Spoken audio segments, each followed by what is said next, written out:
अस्सलाम वालेकुम। मेरा नाम डॉक्टर सुमैया जिब्रान है। मैं अपने YouTube channel Ashfaq memorial clinic में आप सबको खुशामदीद कहती हूँ।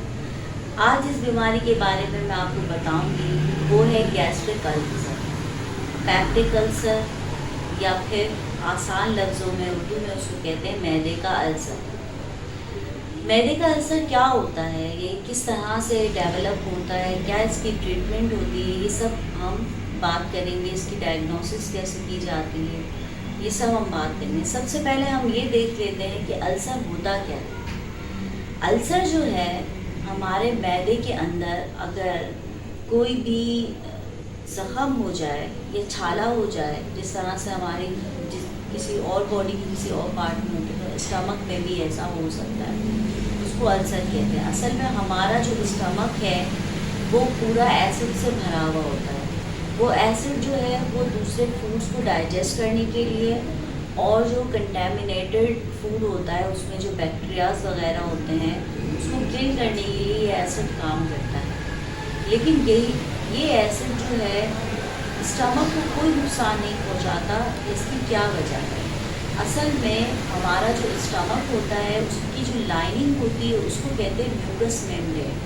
ये प्रोटेक्टिव लेयर होती है, जिसकी वजह से एसिड जो है इस प्रोटेक्टिव लेयर पे इफेक्ट नहीं कर सकता, और इस तरह से हमारा स्टमक जो है वो एसिड से मुतासर नहीं होता है। लेकिन अगर किसी भी वजह से ये प्रोटेक्टिव लेयर या म्यूकस मेम्ब्रेन अगर ख़त्म हो जाए, तो फिर जो है एसिड जो है वो हमारे स्टमक को इरिटेट करता है और फिर जो है अफेक्ट करता है, और उस तरह से अल्सर या लीजन जो होती है वो डेवलप कर जाती हैं। तो क्या वजूहत होती है जिसकी वजह से ये म्यूकस मेम्ब्रेन या प्रोटेक्टिव लेयर जो होती है वो डैमेज हो जाती है? क्या वजूहत होती है? इसकी सबसे बड़ी वजह जो होती है वो एक इन्फेक्शन होता है, एक बैक्टीरिया होता है जो कि ग्राम नेगेटिव बैक्टीरिया है, जिसका नाम है एच पाइलोरी बैक्टीरिया। वो जो है वो हमारे म्यूकस मेम्ब्रेन में कॉलोनी बनाता है, कॉलोनी बना के रहता है और उसको डैमेज करता है, और एसिड फिर जो है वो उस पर हमारे स्टमक पे अफेक्ट करता है, और इस तरह से जो है वो हमारे स्टमक में ज़ख़म हो जाते हैं। एच पाइलोरी बैक्टीरिया जो है वो कंटेमिनेटेड फूड से, कंटेमिनेटेड वाटर से हमारे जिस्म में आ सकता है। इसके अलावा एक फ़र्द से दूसरे फ़र्द में भी ये ट्रांसमिट होता है बाय किसिंग, ओरल रूट से ये हो सकता है।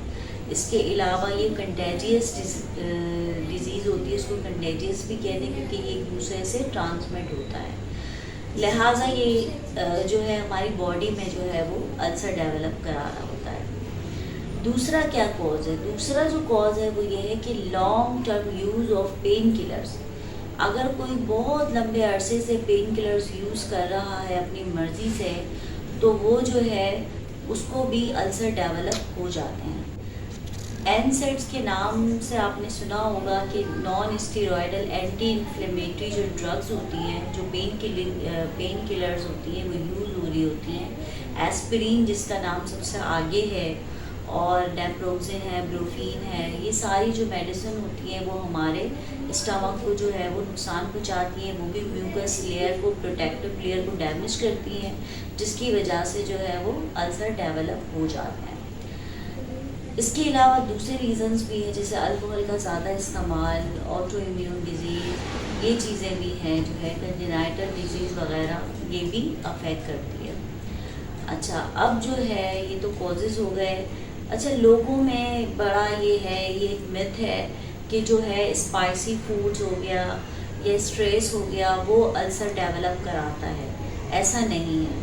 अल्सर जो है वो स्ट्रेस से नहीं होता, स्पाइसी फूड से नहीं होता है। इसकी वजूहत ही नहीं है।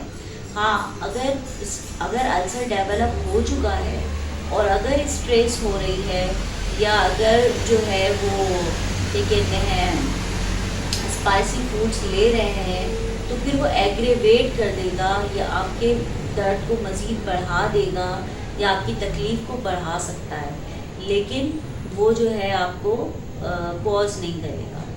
और जैसे स्मोकिंग भी हो गई, स्मोकिंग भी जो है वो एग्रेवेटिंग फैक्टर है, उससे भी होता है।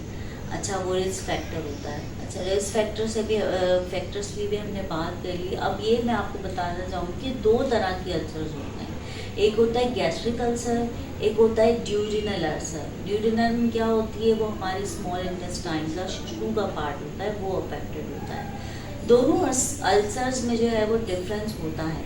असल में जो गैस्ट्रिक अल्सर्स होते हैं, जब आप फूड लेते हैं उस वक्त आपकी कंडीशन जो है वो ख़राब हो जाती है, उस वक्त आपको पेन होना शुरू हो जाता है। तो वो फूड से जो है वो मसला हो जाता है, उनको फूड लेने की वजह से जो है वो दर्द और वो पेन और ये सिम्टम्स डेवलप हो जाती है। ड्यूरिनल अल्सर में क्या होता है कि उसमें जो है वो खाना जो होता है वो रिलीव करता है पेन को, एंड एसिड रिलीव करते हैं पेन को। खाने के बाद वो पेन नहीं होता है, बल्कि उसके 3 घंटे के बाद, 2-3 घंटे के बाद फिर पेन होता है, तो उसको हम ड्यूरिनल अल्सर्स कहते हैं। अच्छा, अब देख लेते हैं कि क्या सिम्टम्स होती हैं। सिम्टम्स जो है, सबसे पहले सिम्टम तो यही है कि पेन बहुत ज़्यादा होता है, एपिगैस्ट्रिक पेन ज़्यादा होता है, बर्निंग होती है, जलन, एसिडिटी होती है, वेट लॉस होता है। खाने के बाद, थोड़ा सा खाने के बाद ऐसा लगता है कि पेट बहुत ज़्यादा फुल हो गया है, बदहज़मी सी महसूस होती है, उल्टियाँ हो जाती हैं और इस तरह की कैफियत होती हैं। बाज़ औक़ात आगे जाके जो है वो ब्लीडिंग भी हो सकती है, जिसकी वजह से जो है वो उल्टियों में खून आता है, स्टूल में खून आता है, ये आगे जाके कॉम्प्लिकेशन होती है। इसके अलावा और क्या कॉम्प्लिकेशन हो सकती है अगर हमने इसको ट्रीट ना किया तो? अगर इसको ट्रीट नहीं करेंगे तो ये ऑब्स्ट्रक्शन हो सकती है हमारे मैदे में। इसके अलावा परफोरेशन हो सकती है। परफोरेशन क्या होती है कि परफोरेशन में जो है ये जो एसिड जो है, जो स्टमक के अंदर का जो एसिड है वो बाहर पेरिटोनियम में निकल जाता है और दूसरे हिस्से भी अफेक्टेड होते हैं, और उसकी वजह से जो है क्या होता है, बहुत सीवियर पेन होता है, और उस पेन की कंडीशन में और उस कंडीशन में जो है वो सर्जरी मस्ट हो जाती है। तो ऑब्स्ट्रक्शन हो गई या फिर परफोरेशन हो गई, उसमें फिर सर्जरी जो है वो उससे इलाज होता है, फिर आप मेडिसिन से इलाज नहीं कर सकते हैं।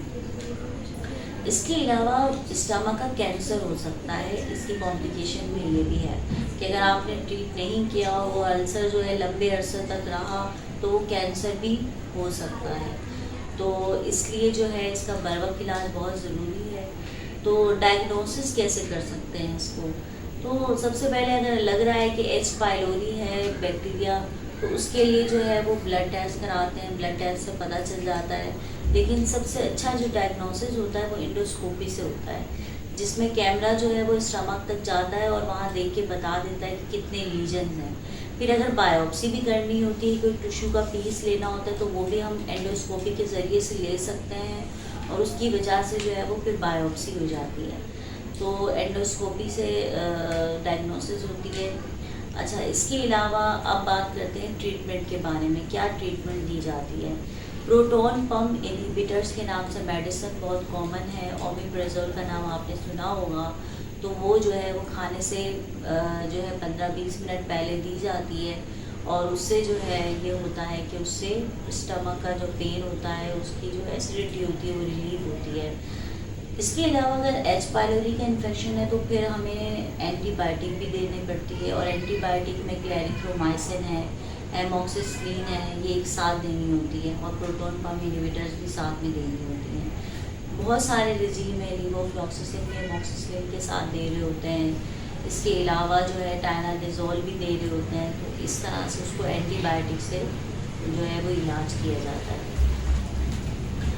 ये तो हो गई ट्रीटमेंट। अच्छा, और जो है एंटीबायोटिक का जो कोर्स जो होता है वो 14 दिन का होता है, और उससे जो है काफ़ी फ़र्क पड़ता है, और अल्सर जो है वो बहुत हद तक जो है वो बेहतर हो जाते हैं।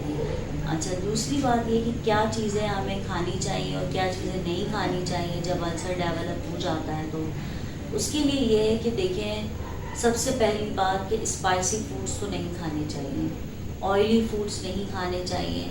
इसके अलावा जिन खानों में नमक का इस्तेमाल ख़त्म कर देना चाहिए, नमक नहीं खाना चाहिए। इसके अलावा दूध नहीं लेना चाहिए, और इसके अलावा जो है वो बाहर के जंक फूड्स हो गए, ऑयली फूड्स हो गए, ये बिल्कुल नहीं लेना चाहिए। बाहर के खाने तो हमें वैसे भी नहीं खाने चाहिए। क्यों? क्योंकि एच पाइलोरी जो होता है वो ज़्यादातर बाहर के खानों की वजह से ही हमारे जिस्म में दाखिल हो जाता है। तो बाहर के खाने तो वैसे भी नहीं खाने चाहिए। अच्छा, इसके अलावा कौन से फूड्स लेने चाहिए? सबसे इम्पॉर्टेंट ये कि फ्रूट्स लें, वेजिटेबल्स लें जिनमें विटामिन ए होता है। जो ग्रीन सब्जियां हैं वो उसका इस्तेमाल ज़्यादा करना चाहिए। स्वीट पोटैटो है, कैरेट है, एप्पल है। इसके अलावा सिट्रस फ्रूट्स भी ले सकते हैं। लोग ये समझते हैं कि हम सिट्रस फ्रूट्स नहीं ले सकते हैं, ऑरेंजेस, लेमन वगैरह का इस्तेमाल नहीं कर सकते। ऐसा नहीं है, आप लेमन का इस्तेमाल भी कर सकते हैं, आप ऑरेंजेस का इस्तेमाल भी कर सकते हैं, आप सब्जियों का इस्तेमाल भी कर सकते हैं। स्वीट पोटैटो ले सकते हैं, क्रैनबेरीज़ हैं, ब्लूबेरीज़ हैं, इन चीज़ों को आप ले सकते हैं। इसके अलावा एक दो मैं आपको रेमेडी भी बता देती हूँ। एलोवेरा जो है वो आप लेंगे और एलोवेरा की 2 चम्मच जो है, जो उसका सफ़ेद पार्ट होता है सिर्फ वो लेना है और उसको पानी के साथ ग्राइंड करके एम्प्टी स्टमक में आपको वो लेना होता है 2 दफ़ा खाली पेट। ये इससे काफ़ी फ़ायदा होगा। इसके अलावा आपने जो खीरा होता है उसको ग्राइंड करके जो है उसका जूस लेना होता है, उससे काफ़ी फ़ायदा होता है। खैर ये है। और इसके अलावा जो है हनी, जो शहद है, उससे बहुत फ़ायदा होता है, आपको शहद लेना चाहिए। तो जनाब, यहाँ मेरी वीडियो का अख्तिताम मैं करना चाहूँगी। अगर आपको मेरी वीडियो पसंद आई है तो प्लीज़ लाइक करें, शेयर करें, सब्सक्राइब करें। और अगर आप कोई भी डिज़ीज़ के बारे में या किसी भी चीज़ के बारे में आप मालूमात करना चाहते हैं तो आप मेरे कमेंट सेक्शन में ज़रूर बताइए कि आपको किस बारे में, किस बीमारी के बारे में आप जानना चाहते हैं। मैं आपको ज़रूर बताऊँगी। अल्लाह हाफ़िज़।